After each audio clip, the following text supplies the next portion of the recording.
बिस्मिल्लाहिर्रहमानिर्रहीम, अस्सलामु अलैकुम वरहमतुल्लाहि वबरकातुहू। दिस इज़ साद छोटानी। आप लोगों को इस वीडियो में खुशामदीद। उम्मीद करता हूँ आप सब खैरियत से होंगे और अपनी ज़िंदगी को एंजॉय कर रहे होंगे, ज़िंदगी में खुश होंगे। Because see what choice do we have, या तो ज़िंदगी को खुशी से गुजारें या तो अपने हालात को, अपनी मिजरीज़ को सोच सोच कर अपने आप को जो है वो आप परेशान हो और अपने पूरे टाइम को वेस्ट कर दें और फिर definitely life is going to end one day and then आपने कुछ भी अचीव नहीं किया होगा। So what choice do we have, हम अपनी ज़िंदगी को खुशी से गुजार सकते हैं, कुछ अच्छा करके गुजार सकते हैं, something that we see and we can utilise as an opportunity, or we can see all the bad that is happening around us and then we can keep on crying and keep on reminiscing about what has happened wrong in our lives. तो दोनों choices हमारे सामने हैं। मैं तो इस बात का कायल हूँ कि देखो, ज़िंदगी के अंदर चाहे जिस तरह के भी हालात हों, और हालात बुरे नहीं होते, हालात अच्छे ही होते हैं। चाहे हालात जिस भी तरह के हों, हर हाल, हर सिचुएशन, हर सर्कमस्टांस हमारे लिए कुछ ना कुछ लर्निंग कर्व लेकर आता है, कुछ ना कुछ सीखने के लिए कोई मोमेंट होता है। सो उस चीज़ से भी सीखें। एंड इस वक्त हम जिस तरह की सिचुएशन में हैं, आई एम श्योर बहुत सारे लोग इससे परेशान होंगे, लेकिन एक चीज़ जो सोचने की है वो ये है कि ये हालात भी इंसान को बहुत कुछ सिखाएंगे। इससे निकलने के बाद भी हम कुछ ना कुछ बेहतर इंसान बन के हम बाहर निकलेंगे और फिर दोबारा से एक बेहतर ज़िंदगी की तरफ आगे बढ़ेंगे। यकीनन बहुत सारी चीज़ें डिफरेंट होंगी, बहुत सारे लोग इसमें परेशानी की सूरत हाल में होंगे, लेकिन इंशाल्लाह वो वक्त भी गुजर जाएगा। अल्लाह ताला ने इंसान से जो है वो इंसान की जो बेसिक नेसेसिटीज़ हैं उसका अल्लाह ताला ने उसको वादा किया है। All that is required is कि अपनी मदद को आप सबसे पहले जो है वो खड़े हो जाएं और अपनी मदद करना शुरू कर दें। That is what is required right now. और अपनी मदद से मुराद ये है कि आप देखें कि अपने सराउंडिंग में कि क्या पॉजिटिविटी है, क्या चीज़ें हैं, कौन सी ऐसी अपॉर्चुनिटीज़ हैं, कौन से ऐसे मौके हैं जिनको आप मटीरियलाइज़ कर सकते हैं, जिनको आप ले सकते हैं राइट अवे।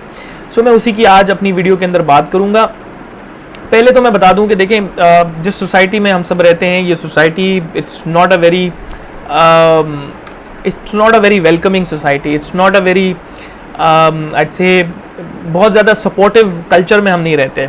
यहाँ पर बचपन से ही हमें एक चीज़ बताई जाती है कि बेटा ज़रा उसको देखो कि उसने कितनी तरक्की कर ली है, उसको देखो उस फला बंदे ने कितनी तरक्की कर ली है, तुम्हारे चाचा के बेटे ने कितनी तरक्की कर ली है, तुम्हारे फूफा के बेटे ने कितनी तरक्की कर ली है, so on and so fourth. हमारे यहाँ एक एवरेज इंसान, एक एवरेज इंडिविजुअल ये तमाम चीज़ें सुनकर बड़ा होता है कि बेटा वो क्या कहेगा, बेटा ये क्या कहेगा, बेटा वो देखो कितने पैसे कमा रहा है, वो देखो उसने कितना अच्छा कारोबार कर लिया, उसने देखो कितने अच्छे ग्रेड्स लिए, so on and so fourth. ये सारी चीज़ें हम सब जानते हैं और हम सब बचपन से इस चीज़ को सुनते हुए आ रहे हैं, विच मीन्स हमारा ब्रॉटअप एक ऐसे कल्चर के अंदर हुआ है जिसके अंदर comparison has been a very important factor of our growth. तो जब हम कंपैरिजन का पार्ट होते हैं तो ऑब्वियसली हमारी अपनी एक इंडिविजुअल एक आइडेंटिटी जो होती है वो लूज़ हो जाती है at a very early age, which means कि जब हम अपने आप को, अपने बिलीव्स को की जो फॉर्मेशन होती है उसको हम जब गलत तरीके से हम जब ट्रीट करते हैं, जब हम नेगेटिव फीडबैक जब अपने आप को दे रहे होते हैं, तो उसकी वजह से सबसे ज़्यादा जो नुकसान होता है वो इंसान का खुद का होता है और वो आपकी सेल्फ एस्टीम का होता है, आपकी कॉन्फिडेंस का होता है। और आपका सेल्फ एस्टीम और आपका कॉन्फिडेंस जो होता है वो उस वक्त ख़त्म हो जाता है जब आप दूसरों के साथ अपने आप को कंपेयर करना शुरू करते हैं और आप ये भूल जाते हैं कि इंसान को अल्लाह ताला ने अशरफुल मखलूक़ात बना के भेजा है।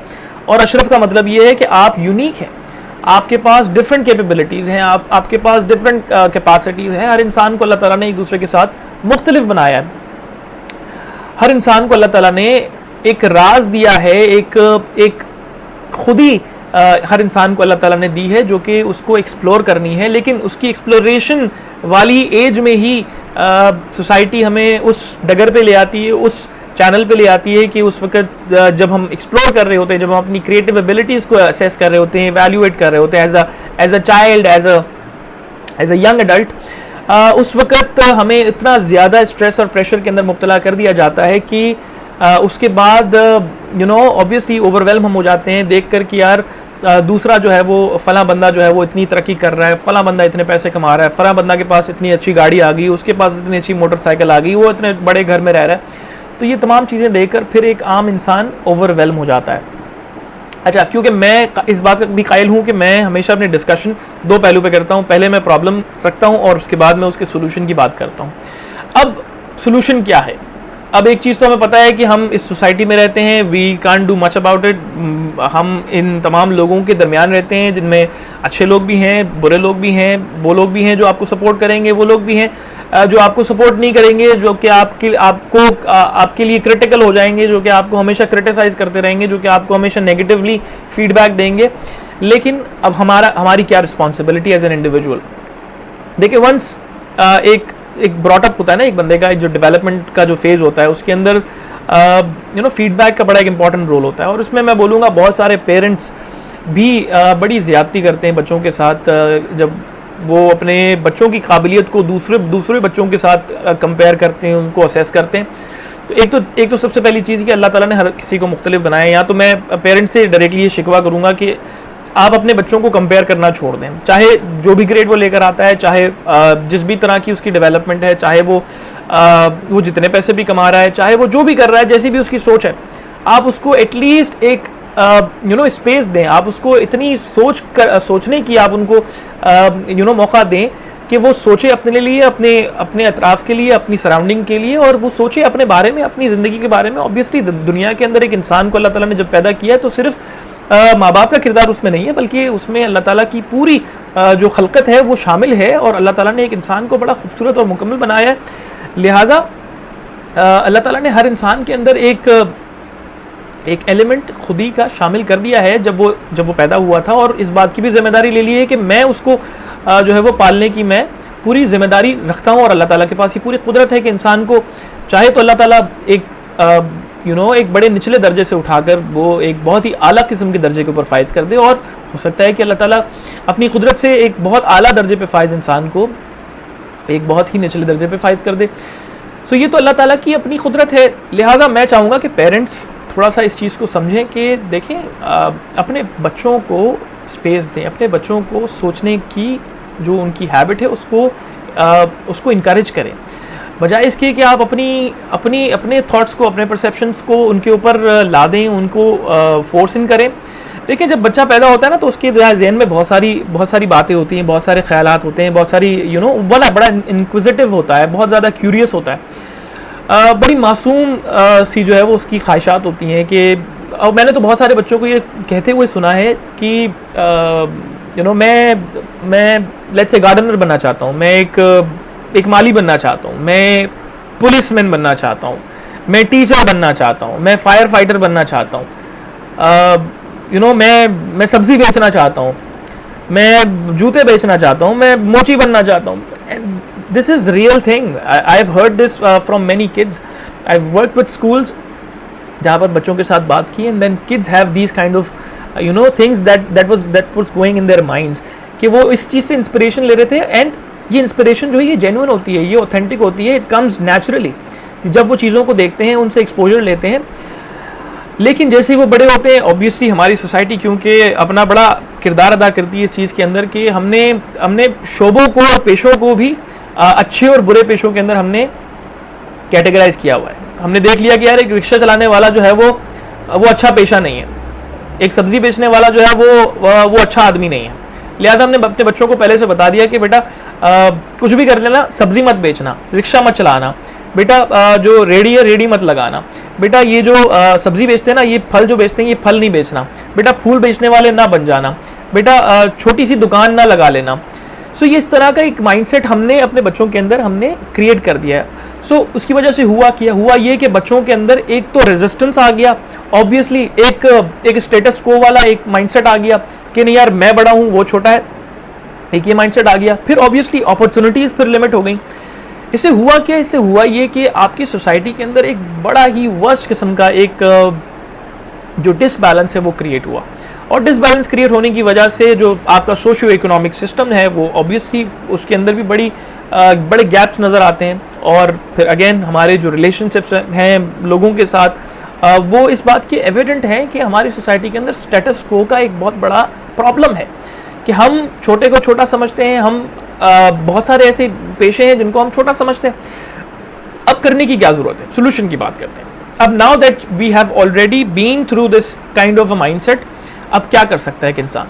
देखिए, एक बार तो जब आपकी कंडीशनिंग हो जाती है ना, जहन के अंदर जहन साजी हो जाती है, तो फिर जहन साजी को कोई चीज़ लर्न करने के बाद अनलर्न करना भी बड़ा एक चैलेंजिंग टास्क होता है, और उसके अंदर काफ़ी एफर्ट लगती है। जितना टाइम इंसान को लर्न करने में लगता है ना एक हैबिट को, उससे कहीं ज़्यादा टाइम उस चीज़ को, उस माइंडसेट को चेंज करने में लगता है। और मैं बोलूँगा कि यहाँ पर आपको एक चीज़ जो सबसे ज़्यादा हेल्प करेगी वो है करेज।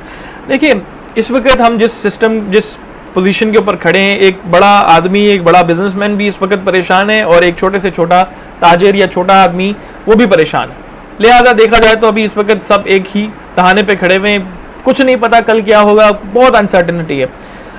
बहुत सारे लोग जॉब से निकाल दिए जाएंगे, बहुत सारे लोग जो है वो इस वक्त परेशान हैं, financially, socially, psychologically, economically, what ever you call it. Overall situation इस वक्त ख़राब है, ठीक है। अब करने की क्या ज़रूरत है? करने की ज़रूरत ये है कि सबसे पहले ये जो स्टेटस को वाला जो माइंडसेट हमने अपने जहन में डाला है कि यार मैं करूँगा तो ये करूँगा, मैंने क्योंकि इतनी जमातें पढ़ ली हैं, इतनी तालीम मैंने ले ली है, तो इससे कम तो मैं अफोर्ड कर ही नहीं सकता, या इससे कम पे तो मैं जाऊँगा ही नहीं। और इस माइंडसेट को चेंज करने के लिए आई एम श्योर बहुत सारे लोग चाहते होंगे इस माइंडसेट से निकले, क्योंकि एक डर ये होता है कि यार अगर मैं लेट्स से अगर ऑफिस जॉब छोड़कर अगर मैं अपना छोटा मोटा कारोबार करने लगूंगा तो क्या होगा। क्योंकि मुझे बहुत अच्छे मेरे एक दोस्त हैं, उन्होंने मुझे कॉल की और उन्होंने मुझसे बात की, और हमने काफ़ी देर हमने इस पर जो है ना डिस्कशन किया। All that he was worried about कि यार मैं अपनी जॉब छोड़कर, या अगर मेरी जॉब अगर चली जाती है तो मैं छोड़कर अपना कारोबार कैसे स्टार्ट करूंगा, क्योंकि सरमाया भी कम है, ज़ाहिर है जितना सरमाया है वो बहुत ही लिमिटेड कारोबार उससे स्टार्ट हो सकेगा। तो मैंने कहा देखो, सबसे बड़ा प्रॉब्लम क्या है? प्रॉब्लम ये है कि यार दिमाग के अंदर बड़े फियर्स चल रहे हैं, दिमाग के अंदर बहुत सारी ऐसी बातें चल रही हैं। डर इस बात का नहीं है कि कारोबार चलेगा या नहीं चलेगा, डर इस बात का है कि यार लोग क्या कहेंगे, डर इस बात का है कि यार मैं पैसे कैसे कमाऊंगा। सो मैं फिर उस मोमेंट को मैं सोचता हूँ कि जब हम छोटे थे, जब हमें इंस्पिरेशन मिल रही थी किसी चीज़ से, जब हम बड़े इंक्विजिटिव थे, जब हमारी इंस्टिंक्ट्स काम कर रही थी, हमारी जिबिल्लत ने हमको बताया कि भाई तुम्हें ये चीज़ पसंद है, लेकिन हम सोसाइटी के प्रेशर में आकर, देखकर, ओवरवेल्म होकर हमने अपने डायरेक्शन को छोड़कर हमने वो करना शुरू कर दिया जो सोसाइटी ने कहा। तो अब तो सोसाइटी भी आपकी जो है वो इस वक्त कोलैप्स हुई भी है, आपकी सोसाइटी को भी नहीं पता कि क्या करना है। अब सबसे बड़ी चीज़ ये है कि करेज का सहारा लेना होगा। करेज, बहादुरी क्या है? बहादुरी ये है कि डर के होते हुए, डर के अलावा आप क्या कर सकते हैं, उस डर को कैसे आप जीत सकते हैं, ये बहादुरी है, ठीक है। एक इंसान घर से निकलता है बच्चों के लिए, रोज़ी कमाने के लिए, उसमें वो जलील भी होता है, उसमें वो खुआर भी होता है, उसमें वो धूप में भी खड़ा रहता है, उसमें वो परेशानी का भी सामना करता है। 10 चीज़ें हैं, 10 परेशानियां हैं, उससे वो गुजरता है, लेकिन वो हक हलाल की रोज़ी कमाता है और घर पर सस्टेनेंस प्रोवाइड करता है अपने घर वालों के लिए, रोटी और रोज़ी कमा कर लेकर जाता है। शाम को उसके बच्चे पेट भर के खाना खाते और सो जाते हैं, इस चीज़ से उसको खुशी मिलती है।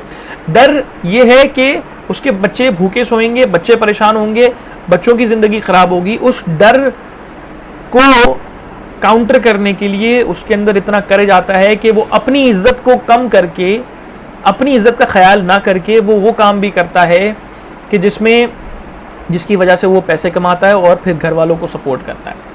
सो अब यही चीज़ सोचने की ज़रूरत है कि भाई अब सिचुएशन ये है कि अब करेज करने की ज़रूरत है। अब ये नहीं देखो कि क्या अपॉर्चुनिटीज़ सामने नज़र आ रही हैं, अब ये देखना पड़ेगा कि भाई देखो मैं पहले किन फियर्स की वजह से अपने ख्वाबों से भागता रहा हूँ, अपनी सोच से भागता रहा हूँ। जो चीज़ मुझे अल्लाह ताला ने दी है मैं उससे भागता रहा हूँ, जो काबिलियत मुझे अल्लाह ताला ने दी है, जो थॉट्स मुझे अल्लाह ताला ने मुझे मजबूत बनाने के लिए दी हैं, मैं उससे भागता रहा हूँ।